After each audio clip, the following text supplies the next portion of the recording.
Farmers blocking roads, trains at a standstill, the worst performing major economy in the world last year. Not to mention a €17 billion hole in its budget. Germany, once the beacon of European fiscal stability, is struggling. To help us understand why, I'm joined now by Clemens Fuest, president of the Ifo Research Institute and a close watcher of the German economy. Mr. Fuest, how did we get into this mess? I think it's a combination of factors. Of course, the German economy was hit very hard by the energy crisis, by the fallout of the Russian attack on Ukraine. The country has managed to adjust to that more or less, but it has kept us in recession. And now we're finding it difficult to get out of this recession. And this is related to a number of factors. One being that in a more medium-term manner, some of our key industries are in a difficult transition. The car industry with electric mobility, then with high energy prices, the chemical industry is struggling. So it's a number of factors. Some of them are homemade, like high taxes, more and more bureaucracy, and all these factors are a bit much now. And perhaps unsurprisingly then, a lot of people are feeling very discontent. The farmers are angry, rail workers are on strike again. Are German wages too low? Is that what this is about? German wages are rising at the moment, so wages as such are not relevant for farmers, but for train drivers, yes. But German wages are actually rising quite quickly. So in a way, it's surprising that this is not driving consumption. And one explanation would be that people are not so confident about the future and save their incomes rather than consuming them. So that is one factor. And it's related to this question. Yes, we have managed these short-term crises, but what is lacking is a longer-term perspective for returning to economic growth. That's what's lacking. And I want to talk about some potential solutions a little bit later, but staying on that issue of workers, because one of Germany's biggest problems right now is that it doesn't have enough of them. Here is a chart the Ifo Institute produced, which shows the extent of that problem. You can see the breakdown of sectors at the top and the share of companies that say they are in need of workers. Now, Mr. Fuest, the skills shortage is one thing, but that, of course, comes on top of the fact that German society is aging very fast. What do you think needs to be done to stabilise the labour market? One thing is that the workforce is aging and shrinking, in particular in the coming years. But another factor is that if you look at hours worked, we see that more and more people go on part-time work. And here the good news is we can do something about it. So currently, our social transfer and tax system creates strong incentives to work few hours, just a part-time. And by reforming that, we could get more people again to work full-time. Of course, there are other factors, childcare, doing more for immigration. So there is a number of reforms that could help here. But just to clarify, are you saying then that one of the biggest problems is that German workers aren't working enough? Correct. If you look at individual work hours, they have declined significantly over the past years. We shouldn't forget we have 46 million people in the workforce. That's a record. At the same time, everybody's complaining about not finding enough employees. How can that be? Now, the answer is if we look at work hours, the number of work hours hasn't really increased. The number of employees, yes, but individual work time has fallen very strongly, and that explains why there is such a shortage of labor supply. So if you were Olaf Scholz, how would you sell that to the electorate?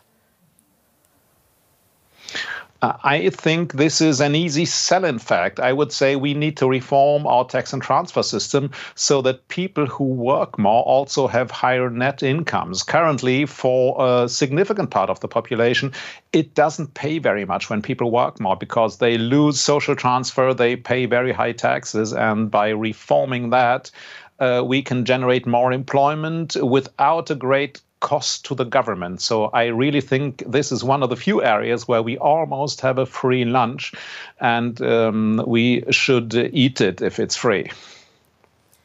Well, there's that question of a free lunch, but at the same time, there's a 17 billion euro hole in Germany's budget.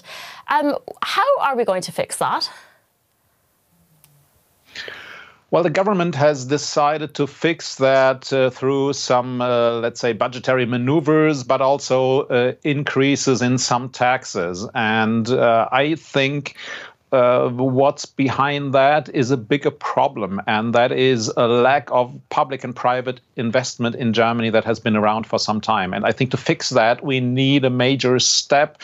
My preferred solution would be a consensus with the opposition and an adjustment in the constitution that would create a new investment fund for a longer period of time. So digitization, decarbonization, infrastructure, we need investments here, and we should come up with some kind of longer term plan to make sure that this investment happens. Ideally, this should go along with cuts in public consumption spending, but part of that also has to be financed through debt.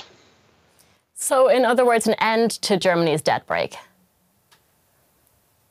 Not at all. We can preserve the debt brake. It's a bit complicated. We can preserve the debt brake, but create a special fund. The debt brake leaves room for that. Create a special fund for these investments. The hurdle is you need a 2/3 majority in the parliament for that. I wouldn't dismiss the debt brake. The debt brake has proved to be very useful because it forces politicians to really discuss priorities and spending rather than financing everything and solving all conflicts through debt. So I think the debt brake is successful. It just has this problem that we now have some investment needs, and the debt brake says, yes, you can do that. You can go into debt, but you need a 2/3 majority for that. I want to look at the perspective of employers now, because the head of Germany's Employers Association came out this very week with a very strong statement. He said, we must be careful not to go from being the engine of the European Union to a museum of prosperity. We employers have lost trust in this government. Our neighbours look at us with more concern than we do. Mr. Fuest, your reaction to that statement? Well, I think partly this statement is justified, but only partly because it's a bit exaggerated. I think the government has managed the energy crisis quite well so far. So we haven't had gas shortages, and I think that should also be acknowledged. But I support this statement in the sense that, yes, we do lack a convincing strategy for economic growth. And our government doesn't even have a consensus that it wants to have growth. So there are parts of the government saying, no, growth is not so important in general. We should focus more on climate change. And I think that's a seriously misguided concept. So the government needs to get its act together and present a plan that allows us to deal with the challenges ahead, like labor shortages, decarbonization, problems with infrastructure. So this growth plan is lacking. And Mr. Dulger said we need to get our act together and do something about it. And I think he's right in that regard. OK, well, let's talk about how to get our act together.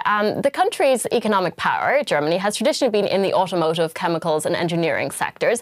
But these are all areas that are both energy intensive and they're also export reliant. So let's look at Germany's ranking when it comes to innovation, because it is not exactly at the top of its game. As you can see here, it's trailing behind the likes of Switzerland, Sweden, the US, UK and Singapore, coming in at around number 8 overall.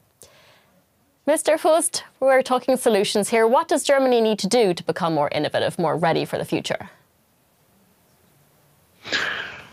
Innovation is key indeed, and Germany has been quite good at innovation, but it's more about what's called marginal innovation. So improving cars a little more, getting better machinery, and Germany has struggled more with being successful in disruptive innovations, in new technologies.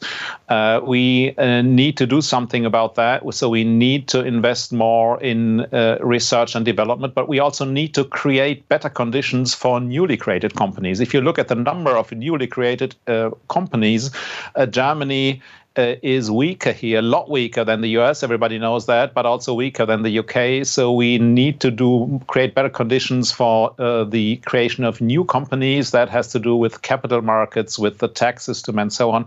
And we also need to create better conditions for our existing companies to innovate. Germany does have a lot of very successful industrial companies, even outside the automotive industry, the so-called hidden champions. But they are held back by bureaucracy, a lot of bureaucracy, by high taxes, by a lack of qualified employees. And we need to do something about that and create better conditions for them. And if we do that, I think we'll also be better in innovation. You mentioned earlier that parts of this German government are more interested in tackling climate change than in promoting growth. I'm wondering, do you think those two things are possible to achieve at the same time? And is it necessarily wrong to focus more on climate change than on economic growth?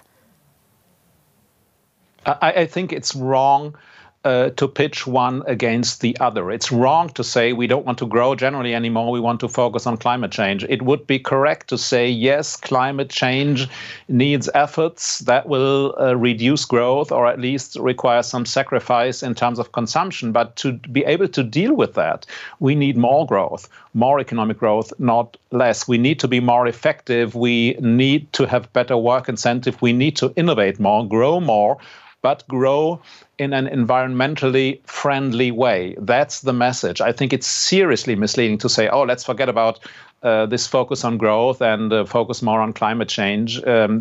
Nobody will follow Germans or will follow Europe if we go down that route, and nobody in the world will like that strategy. So we have to demonstrate that we can reconcile climate change with economic success.